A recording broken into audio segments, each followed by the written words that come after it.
Hi everyone, good afternoon, good evening. We are back, your favourite sales agents from Novak, Thomas Sims and Jonathan Vescio. And tonight we are talking about and breaking down the new entry-level prices on Sydney's northern beaches. Stay tuned.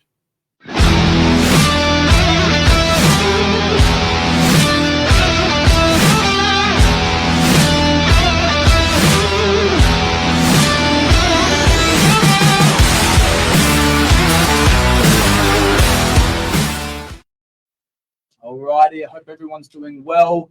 Hope everyone had a nice weekend, a good Father's Day. Had a little bit of tragedy on Saturday in DY. We won't discuss that, but very, very sad news down at DY Beach. My condolences, our condolences to the family. Yeah, to everyone out there. And obviously a really sad situation, but we won't dabble on that too much. But I hope everyone had a great day. Sorry, trying to get into the frame here. Hope everyone had a good day. We did. We had a good day today, didn't we? Yeah, it was a really busy day. Couple new listings coming on. So everyone out there who's still in the market looking to buy, we've got some really good stock at the moment. Jono's got a beautiful Manly apartment for sale. It is stunning. Stunner. Got the wow factor. Yeah, that's right. Yeah. Sorry, that's Mark. So Thomas, you go. Yeah, let's dive in. We're breaking down the new entry-level prices on Sydney's northern beaches where we're based. So we've noticed a lot this year, the new entry-level price. It's a topic that not many people discuss, but in the last couple of weeks, I've started to talk to buyers a lot about this. A lot of people's budgets have changed, but a lot of people have noticed what I've been seeing and what we've been seeing. For your entry-level houses, entry-level apartments, the prices are just going up. And now people who were looking a year ago and stopped and are now looking again, they've come out to the market, met us at an open home and said, look, I'm looking to buy an entry-level house. I said, okay, what sort of price range are you looking to buy in? And then they said, well, looking for that entry level, $1.5 million. And I've kind of thought, oh, well, I've got some houses for sale, but they're all kind of above that. And then it's made us realize it's kind of the new entry level. So Jono, who's an expert in property, is going to just start off with houses. Yeah. So houses, with that house market, I mean, we were actually talking about this today, how we don't realize how much of a shift we've actually had in the market until you see something like, for example, Thomas has got one at the moment, 29 Plateau Road up in Colorado Plateau. And you don't realize how big of a shift you've had until you realize you sold something like that for I think it was about 2.2 million, not too long ago, maybe was it 3 years ago? Yep. Around that. Yeah. And now, you're guiding 265, and at that 265 price point, you've got 50 people lining up at the door, most likely going to be coming over to the Saturday open home there. So where you think in 3 years that market's changed over $400,000 for a property, where you don't actually realize that's how much it's changing until something like this happens. And it's actually pretty scary to see how high it's going to go. And like you said, everybody's looking for houses sub 2 mil, which I don't actually think I've seen one for quite some time now. In the last 6 months, I don't think I've actually seen a sale under 2 mil for a house. So it's just becoming higher and higher. And I really do think there's definitely got to be a lid on it somewhere. It's just a matter of where that lid is and how high we'll go. Yeah, and it really pushes buyers to start thinking to themselves, am I going to live in the northern beaches? And am I going to buy in the northern beaches? I've spoken to a lot of buyers over the phone, asking them, look, hey, are you still looking to buy here? And they said, no, sorry, I've bought in X and Y. People have gone out to the inner west. People have gone down towards the CBD and beyond the CBD. For much, much cheaper prices, but much better quality properties. Yeah. So people are moving out of the area. Central Coast as well is a huge one that people are moving to. There's a lot going on up there, actually. A lot of good development, a lot of rebuilding, and it's actually straying a lot of people and a lot of locals who've been here for generations out of the area, which is kind of sad to see. It's happening in the rental market too. It's the same thing. Everybody's just getting priced out of the suburb just due to the fact of the lifestyle. When you're getting a lot of people from eastern suburbs who are coming over to the northern beaches now, finding in that higher end market, you're getting a lot of those eastern suburbs buyers coming over here because eastern suburbs are getting too expensive. Some of them are selling, 60 million for a house. So you can pop over here and you buy something for half the price of that in Manly. But to them, that's a little bit cheaper than where they were. So we're seeing that relocation from those eastern suburbs people. And that's kind of slowly pricing everybody else out of the area. So it's a little bit sad to see, and fingers crossed we can kind of get a wrap on it, and hopefully they don't skyrocket too much. Yeah. So just a quick question for you. What condition are these properties in, these new entry-level houses? Those entry-level houses. So, for example, I sold, what did we sell? Myself and Lisa sold 69 Prescott Avenue. It was a little 3-bedroom house on a 450, 500 square meter block. So a decent sized block, single level home, needed quite a bit of work. It's definitely livable, but could have done with a good fresh coat of paint, some new lights. But other than that, it was definitely livable condition. It was a nice property, but they're not in the most amazing condition. They probably do need a little bit of love, TLC. But in reality, those ones are typically those entry level. That's when you can get that really close to 2 mil. But at the moment, that was 4 months ago. Now we're actually seeing that will probably be going for like that 2.3, 2.35 now. So that's even shifted a little bit since that was on. Yeah, I agree with you there. And it depends on what suburbs you are looking in. For example, take Narraweena, you can find those types of properties. But if you compare Narraweena, an entry-level house, to a suburb closer towards Manly, like Freshwater, that entry-level price jumps significantly, and a lot of properties are more renovated in Freshwater. So there is a difference. You do need to look at certain suburbs. If you had to choose a suburb to get an entry-level house, where would you buy? To buy an entry-level house? Yeah. Narraweena. There you go. Because we're at the top of the hill there. Majority of the time, actually, Narraweena houses have views, and they're still selling for quite cheap. I've got a few. I live up in Narraweena myself, and there's a few houses there that are selling for low twos. Then they're rebuilding and they're turning those houses into a second story, which then have the water views. Yeah. And you're making so much money on those houses.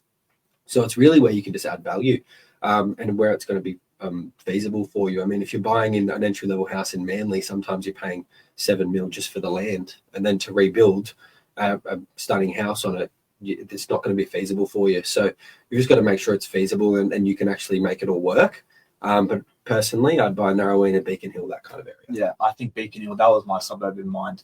It's a really good area to get an entry-level house. You can do work to it, you can make money from it, or you can live there. You can add value by adding bedrooms for your own kids. There's a lot of good land block sizes in Beacon Hill as well, where you can have a backyard and a pool, where you can have a front yard and backyard and pool. So you really just got to look at those types of things when you're looking for an entry-level house, and you'll make money, 100%. Yeah. So let's move to apartments. The entry-level price for an apartment in Sydney's northern beaches has also changed significantly. There's actually a couple external factors like the first home buyer scheme that have affected this, and it is relative. But let's jump in. Jono, help me out here. Mm-hmm. What is the entry-level price for a 2-bedroom apartment? So 2-bedroom, 1 bathroom, 1 car. Yeah. I would just say car space for now. In typically the condition of these ones are 1970s block, 1970s, early 70s blocks, maybe 80s. They're usually a little bit older, but they're very well built. So you get those really good builds. You don't have to stress too much about. Some people are stressed about new builds. So the good news is there that you get that really concrete build majority of the time. But that's kind of what age group they're working with there, those properties. And they're probably going at the moment, very hard to find anything sub a mil, but I would say that 900 to 990 for those really entry level 2-bedders, but they're becoming harder and harder to find. Yeah, I think Jono's right on the money there. And the apartment he's kind of painting a picture for you guys for, it, in size, is about probably 60 to 70 square meters. Is that about right? Yeah. Yeah. And that's including the car space as well. If you jump up into the 80, 90 square meter apartments, that's when they start to hit that $1 million mark. Yeah. Which is incredible to think about. when you look back 2-3 years ago. We have a really, really good example here. Jono's 2-bedroom apartment in DY, 6/30 DY Parade. What did that sell for? Sold last week for 1.127. How big was that?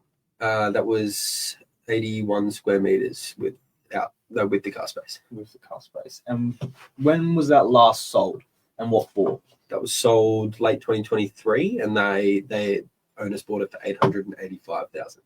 Wow. And that was at the time, because that's when I first started in the sales team. That was at the time big money for that property. That was really big money. So that was when the market shifted on the 2-bedders.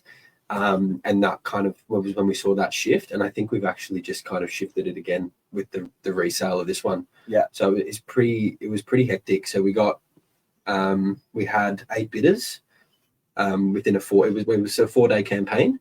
We had an open the Friday, Saturday, Sunday, and then the Monday. And then we had 8 people offering on the property all at the same time. So it was very intense. And you know what? They weren't all far from each other.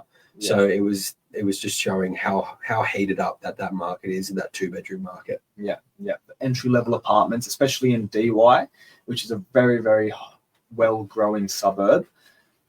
It's very difficult right now, today, 8th of September, 2025. You have a lot of competition. Another external factor, interest rate cuts all throughout this year have just slowly increased buyer, not just activity, but buyer confidence. Yeah. People are now way more confident to go to an open home. They like a property, they can pull out their wallets, put an offer forward. Yeah.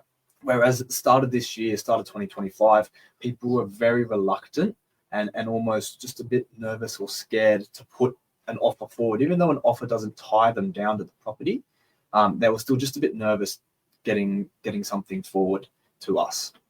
But now it's just unbelievable. Yeah, if they like it, they're going to offer at the moment, and it's a bit like that now. And like Thomas touched on there, it's those interest rates coming down, the new first home buyer stuff that's all happening. It's all really just happened in one big hit. The government just kind of dropped everything on us and said, here you go. And all the buyers are kind of holding on to that and are just pretty much throwing themselves at property at the moment.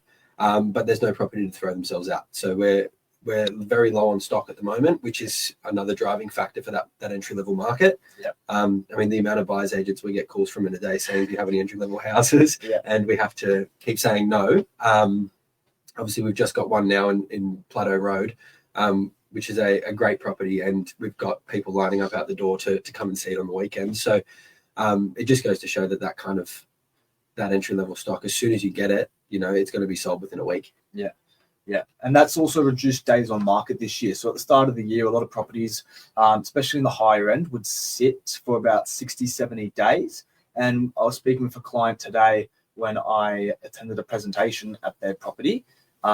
The comparable sales we provided them in their area, there was a sale in March 2025. It sat on the market for 80 days. And then there was a sale of another very similar property that sold in 30. So you've more than halved days on market. Yep.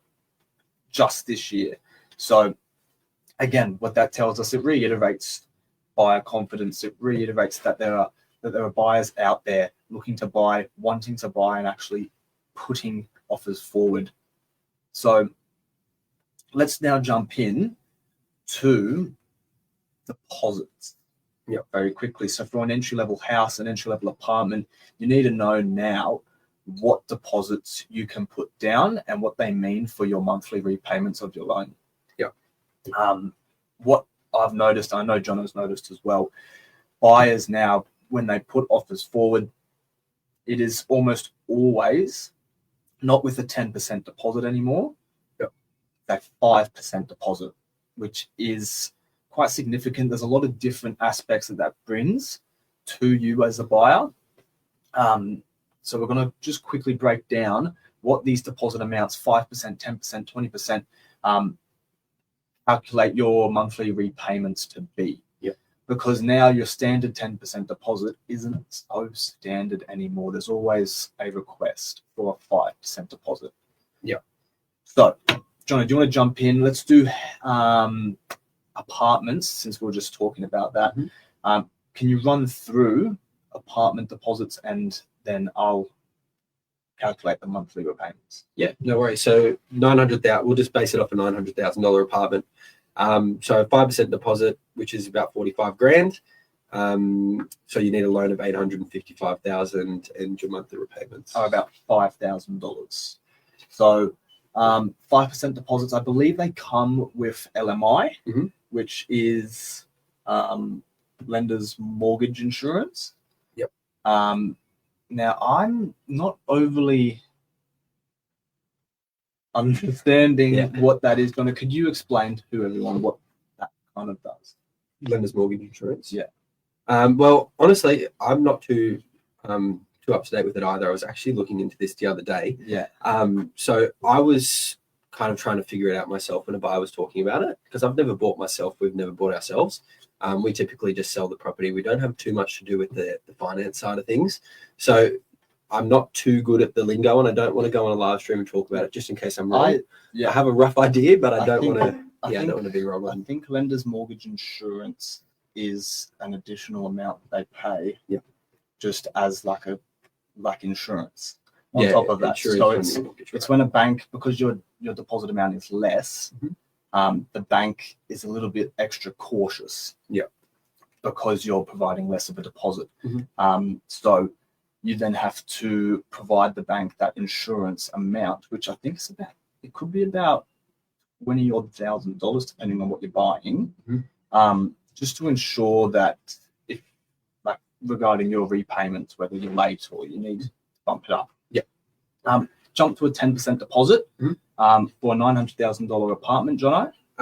So it would be 90,000. Your loan would then be 810,000, and your monthly mortgage repayments would be just under 5,000, about $4,800, which is less than your $5,000. Yeah, about $300 less there. Yeah, and with your 20% deposit, so if you have a lot of savings, cashed up, ready to buy, that is, Jono, how much? 20% deposit, you'd be paying 180. Yeah, 180,000. And your loan would be 720. And so you'd be paying $4,300 a month.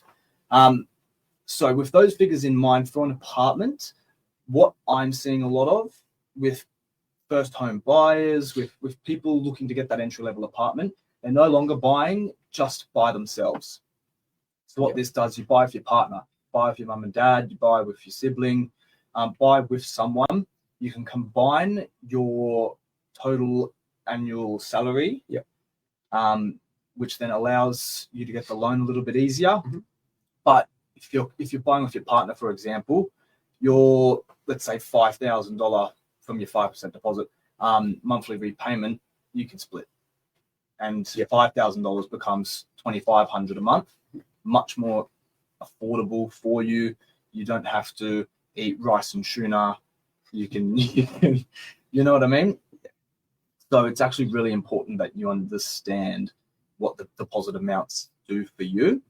But let's talk about repayments of a house. So entry-level houses, let's say a $2 million house, a 5% deposit. Yeah, it's about $100,000 of a loan, 1.9 million. Your monthly repayments would be 11,300-ish. That's a lot of money. It's a lot of money. That's a lot of money. 10% deposit would be $200K, and your repayments about $10,700 a month. You shave off $600. Yeah, paying the 10% deposit. And then the 20% you're cashed up, you've sold, you now want to buy something, you've got a $400,000 deposit. Yep. So your loan, 1.6 million, you're paying under 10,000 now, aren't you? Yeah, about 9,600-ish. Yeah. So there's the figures there, but that just gives you a bit of an insight. The entry-level apartments, the entry-level houses, just to get and buy the property, your monthly repayments are they're through the roof. Yeah. From an apartment, an entry-level apartment, lowest about $4,000 a month. Depending on your salary, of course, you could be Elon Musk. And then for an entry level house, it's jumping to about $9,000 to $10,000, or $9,000 to $11,000. Sorry, we said. Yeah, but that new first home buyers grant is going to help people out quite a lot. So you've got the it used to be 900,000. Anything above 900,000, you had to pay stamp duty on a percentage of or on the full amount. And now it's up to 1.5, or obviously going into the 1st of October, it's up to 1.5 million, and you can now buy with dual income a lot easier. You don't have to be in a job for as long for job security wise. They can really now starting to look at just basing them off one pay slip. So they're becoming a lot more lenient with that first home buyers and helping them get into the market, because they do understand that, you know, those prices are really shooting through the roof, and it's becoming quite hard for people like ourselves to get into the market on the northern beaches and having to span out to different cities and that sort of stuff around us. So I think they're doing a good job at the moment. Fingers crossed it all keeps going well, of helping those young guys get into the market. Yeah, but what that's going to do to the market, I think, just based on my professional opinion, that entry level price for apartments now is sitting at about $900,000 to $1 million. Yep. If first home buyers now eligible to purchase a property for $1.5 million, they're now going to be in even deeper competition with your downsizers who are looking for a 2-bed plus study apartment to downsize in for 1.5. Yep. So with this competition that it's creating, because you're allowing first home buyers to now jump into that $1 million mark. Yep. The entry level price for apartments, and then I believe if there's still this level of buyers out there with low stock, especially, it's just going to jump it up even more. Yep. And that could be within the next 12 months. If we're starting this next month in October, you may well see by January, February, end of summer next year, that entry level go up even more.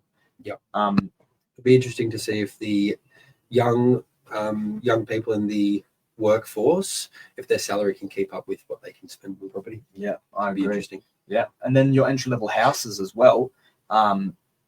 You're going to see people who own, let's say a $1.5 million apartment, who have just a young couple, looking to get an entry level house. Their property, which may be worth $1.3 million today, after 6 months of this new first home buyers change, their $1.3 million property could then be worth 1.6. Yep. And then they could go buy an entry level house if it's still at $2 million. So it'll be interesting to see what this kind of activates in the market. Yep. But for now, that is a wrap on our new entry level prices on the northern beaches. Guys, thank you for watching. Thank you for liking. If you guys ever have any questions, come down to our office in DY. And if you have any questions, just feel free to reach out to us. We're always here, as you can probably tell. So it's bedtime for all your kids out there. Guys, have a good night, and we'll see you again soon. Good night, guys.